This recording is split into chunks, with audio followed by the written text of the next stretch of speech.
បាទសូមគោរពជំរាបសួរខ្ញុំបាទខែសង្លីជាប្រធានទីផ្សារនៃក្រុមហ៊ុន VY Plus ហើយថ្ងៃនេះមានឱកាសល្អបានមកលេងក្លឹបលោកគ្រូសិនមិនថេបាទជំរាបសួរលោកគ្រូបាទជំរាបសួរបាទលោកគ្រូសូមណែនាំខ្លួនបន្តិចលោកគ្រូបាទជំរាបសួរខ្ញុំបាទសេនម៉ូថេនគឺជាគ្រូបង្វឹកនៅក្នុងក្លឹបសេនម៉ូថេនប៉ែនកាក់គុនខ្មែរបាទអរគុណលោកគ្រូបាទមួយរយៈនេះលោកគ្រូស្ថានភាពនៅក្នុងក្លឹបយ៉ាងម៉េចដែរកូនសិស្សច្រើនទេមួយរយៈនេះបាទសម្រាប់មួយរយៈពេលចុងក្រោយនេះគឺកូនសិស្សច្រើនមែនទែនទាំងភ្ញៀវហាត់សុខភាពក៏ដូចជាកូនសិស្សបណ្ដាលក៏ដូចជាកូនសិស្សបរទេសគឺច្រើនមែនទែនមួយរយៈចុងក្រោយនេះហើយឃើញទាំងសិស្សខ្មែរទាំងសិស្សបរទេសគឺថាវឹកហាត់ឥឡូវឃើញឡើងជើងខ្លាំងណាបាទឥឡូវនេះឃើញបដូរកីឡាករខ្មែរយើងទៀតឥឡូវបាទឥឡូវនេះ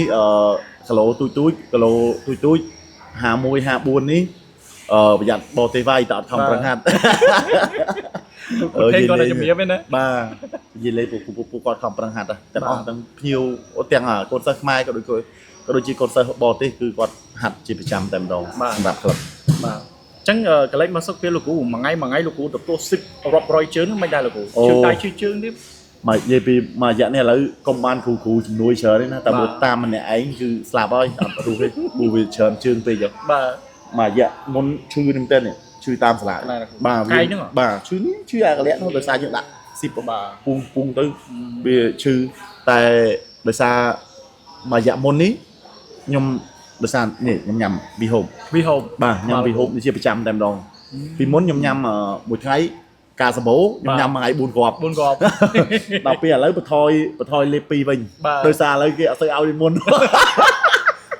អត់ដឹងថាវីហូបជាស្អីបាទអត់ដែរលេបឲ្យมันជាទុកបាទលោកគ្រូដល់ពេលទៅក៏បញ្ជាក់ទៅខាងក្រុមការងារយើងឲ្យលេបមួយថ្ងៃ4គ្រាប់ព្រឹកនេះ2ព្រឹក2ល្ងាចបានថាបានអត់អីទេក៏លេបទៅដែលមួយរយៈក្រោយនេះបន្ថយវិញដោយសារវាស្បោយដែរថ្លៃទៀតលេបមួយថ្ងៃតែ2គ្រាប់ទេព្រឹក1ល្ងាច1បាទកាលហ្នឹងលេបប្រហែលថ្ងៃគ្រូដឹងថាវាស្រួលខ្លួនខ្ញុំលេបនិយាយចំឈឺលេបខ្ញុំលេបជាប្រចាំដល់ពេលលេបយូរទៅវាការមានអារម្មណ៍ថាវាធូរច្រើនទៅបាទដល់ពេលធូរច្រើនទៅបានខ្ញុំ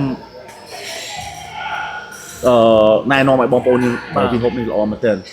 ធានាថាគុណភាពបាទឬរឿងពីក្រោយខ្នងមួយថាលោកគ្រូប្រពន្ធលោកគ្រូថាលោកគ្រូចិត្តល្អចែកគេរហូតពីដំបូងដោយសារយើងអត់ឈឺឲ្យតែណាឈឺខ្ញុំហុចឲ្យមកប្រអប់ប៉ះណាឲ្យហែកទៅកាត់ជា2បាទឲ្យគាត់ពីប្រទេសបាទដល់ពេលអាវៈក្រោយឈឺខ្លួនឯងមានឲ្យអីលេបទៅខ្លួនឯងឥឡូវឲ្យដល់សង្ឃឹមឲ្យដល់អីទៀតបាទខ្ញុំឲ្យទៅសង្ឃឹមអីលេបទៀតបាទម្ដាយគាត់អីខ្ញុំឲ្យគាត់លេបទៅគាត់សើថាបាទល្អពីហូបអញ្ចឹងថាមិនធំដែរលោកគ្រូទទួលទេខ្លួនឯងទេចិត្តល្អចែកបងប្អូនស្គាល់ទៀតបាទព្រោះដោយសារយើងមានរបស់ល្អយើងចេះតែណែនាំឲ្យគាត់ប្រើទៅបាទលោកគ្រូព្រោះរបស់ល្អមែនបើអត់ល្អខ្ញុំអត់ណែនាំទេបាទឲ្យអត់ល្អក៏អត់រៀនលេបខ្លួនឯងដែរឯមិនចិត្តតែលើកផលិតផលលោកគ្រូហ៎បាទមិនចិត្តតែលើកសរសើរផលិតផលអត់ទេប្រើមែនទេគឺខ្ញុំប្រើខ្លួនឯងពិតតែម្ដងគិតមើលតាំងពីនៅក្លឹបចាស់វីហូបទៅជួយនៅតាំងនៅក្លឹបលើដបូលលើដបូលផ្ទះខ្ញុំមានដែរលេបណានៅស្ទីមិនជ័យបាទយកមកទុកខ្ញុំទឹកមកលេបនៅហ្នឹងឯងឈឺកាលនោះវាអត់ឈឺអត់ឈឺអត់លេបទេបាទលោកគ្រូដល់ពេលឈឺលេបមកចាប់ដើមលេបទៅគុណភាពល្អមែនបាទកូនលេខ1ហើយវីដេអូល្អនេះលោកគ្រូពុកខ្ញុំអាចចែកដល់កាន់បងប្អូនយើងបានទេថាលោកគ្រូពិតជាបានទទួលទានហើយបានផលមែនទេគឺនិយាយចំបើកចំហឲ្យបងប្អូនយើងដឹងឲ្យបងប្អូនយើងឃើញហើយជាពិសេសគឺខ្ញុំអ្នកប្រើផ្ទាល់តែម្ដងវីហូបនេះគឺសាឡាឈឺកែងដៃឈឺជើងឈឺអីខ្ញុំលេបបាត់ដោយសារសាឡាហើយអាស៊ីតទៀតខ្ញុំក៏វាអាស៊ីតតិចតួចដែរដោយសារយើងហូបសាច់ច្រើនបាទលោកគ្រូគឺលេបខ្ញុំលេបទឹកគឺបាត់ចង់ 100% បាទចឹងមិនមែនគ្រាន់តែនិយាយឲ្យបងប្អូនយើង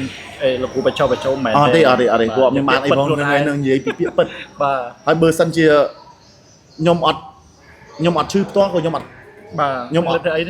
ដឹងលេបទៅអីដល់ពេលលេបបាត់ទៅយើងចេះតែណែនាំប្រាប់បងប្អូនយើងទៅបាទគឺល្អមែនតើវីហូបបាទអរគុណលោកគ្រូសម្រាប់ការចែករំលែកនេះបាទ